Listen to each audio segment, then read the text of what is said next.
Seorang profesor di Jepang melakukan riset yang mengejutkan. Yang pertama, penyakit MAH. Penyakit MAH bukan hanya diakibatkan karena kesalahan pola makan, tapi justru lebih didominasi karena stres. Yang kedua, penyakit hipertensi. Hipertensi bukan hanya diakibatkan oleh terlalu banyak konsumsi makanan yang asin, tapi lebih dominan karena kesalahan dalam memanage emosi. Yang ketiga, kolesterol. Kolesterol bukan hanya diakibatkan oleh makanan berlemak, tapi rasa malas berlebih yang lebih dominan menimbun lemak. Yang keempat, penyakit asma. Asma bukan hanya karena terganggunya suplai oksigen ke paru-paru, tapi sering merasa sedih yang membuat kerja paru-paru tidak stabil. Yang kelima, diabetes. Penyakit diabetes bukan hanya karena terlalu banyak konsumsi glukosa, tapi sikap egois dan keras kepala yang mengganggu fungsi pankreas.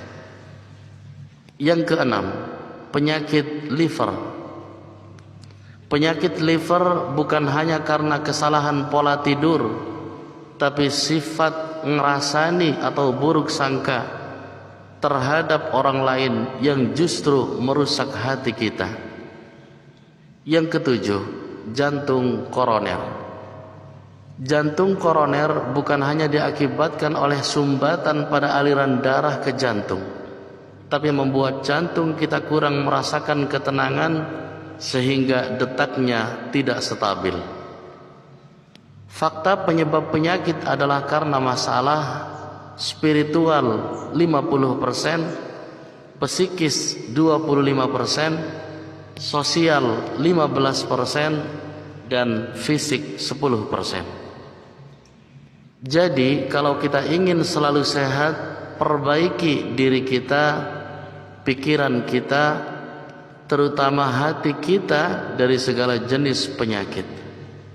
Hati-hati iri, dengki, pendendam, fitnah, benci, amarah terpendam, sombong, pelit, egois, keras kepala, sedih, malas, dan lainnya.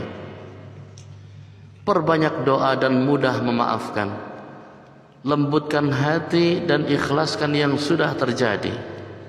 Banyak bersyukur dan nikmati kebahagiaan sekecil apapun. Jalin persaudaraan yang mengajak dan selalu mengingatkan dalam kebaikan. Serap ilmu dari arah mana saja, dari kawan maupun lawan, karena seringkali ada hikmah tersembunyi dari kejadian yang menimpa orang-orang di sekitar kita.